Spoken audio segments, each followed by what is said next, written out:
Hello everyone, my name is Kaczmar and you are watching Geek Factor. Today, together with a Polish publishing company called Trefl, I would like to present you this game called Book of Dragons. No, it's not the new Game of Thrones show, it's not based on that, but yeah, it's still based around dragons and it's still kind of cool. So this is one of the 3 videos that I've prepared because Trefl is going to be very present this year at the Essen Spiel, which is taking place in October 2022. And this is one of the 3 games that they are presenting there, and they asked me to make these videos so that you, an English-speaking audience which will be present at Essen Spiel, can have a better idea of what to expect from this game. Now, first things first, this is a Polish copy. I do not have an English language copy of the game, so this is why you're seeing these weird words on the cover. This is the Polish title, Księga Smoków.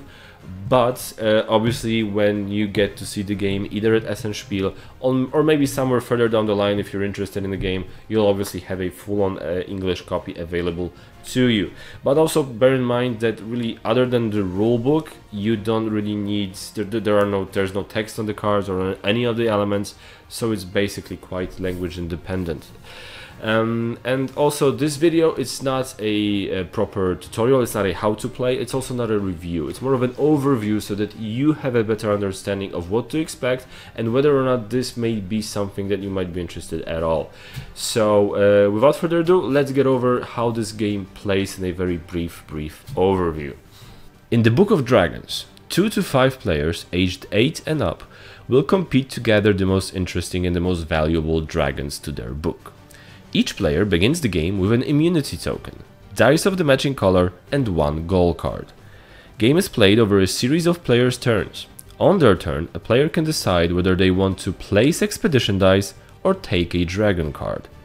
Placing expedition dice in a place where there are other players' dice will allow you to remove those dice, provided you have the proper value on your dice. If at the beginning of your turn your dice are present by one of the decks, you can take the top card from that deck and place it in front of you. Additionally, you can use the ability of the dragon cards that you have collected. Those will allow you to, for example, change the value on the dice, remove cards from the decks, or place an immunity token to reserve cards. The game ends after a certain number of decks run out. Players sum up the points from the cards they collected, together with additional points for dragons that match their goal cards. So, as you can see, this is not a very complicated game, because there's not really that much more to the rules other than what I just showed you. So, first of all, family-oriented, age 8 and up, obviously, yes.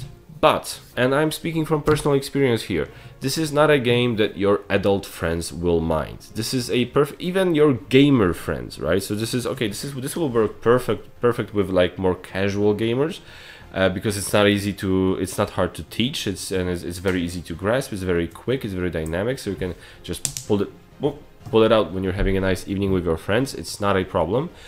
But also when you're having like a gamer's night, so this is like a good warm-up or like the final, last call before everybody heads home, or just a filler between 2 heavier titles. It works. I've experienced it. It works perfectly in that context.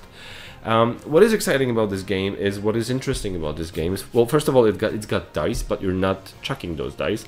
You're turning them, which is always interesting, always a neat idea to do something different with the dice than just chuck them and hope for the best.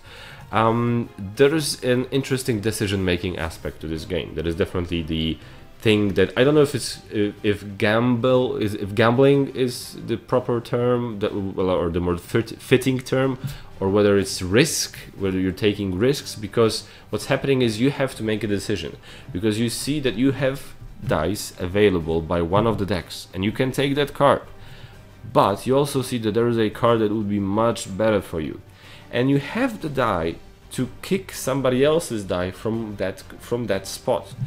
So that would be better for you because, for example, it matches your goal card, but will that card still be available to you by the time you get to your next turn? And then will that other card be still available to you when you get to your next turn? So this is always this risk you have to take, and this is the interesting part of it. Obviously, this arguably this is the one interesting element to this game, because like I said, it's not a big game, and if you're expecting like a big heavy Euro or something like that, then this is definitely not the type. But if you are expecting something light, something that will be fun, easy to teach, but will be interesting, will provide some emotion, some tension, then this is definitely something you might be interested in. Like I said, a filler type game, a warm-up type game, the Book of Dragons might just be for you. So I hope that the overview I just gave you and the brief explanation I just gave you an idea of what to expect from the game and whether or not this may be to your liking at all.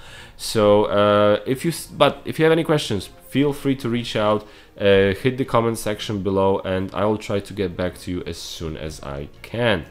In the meantime, on behalf of myself and Trev Publishing, thank you for watching the video. Hit the comment section if you need, and I hope to see you soon. Thank you and bye-bye.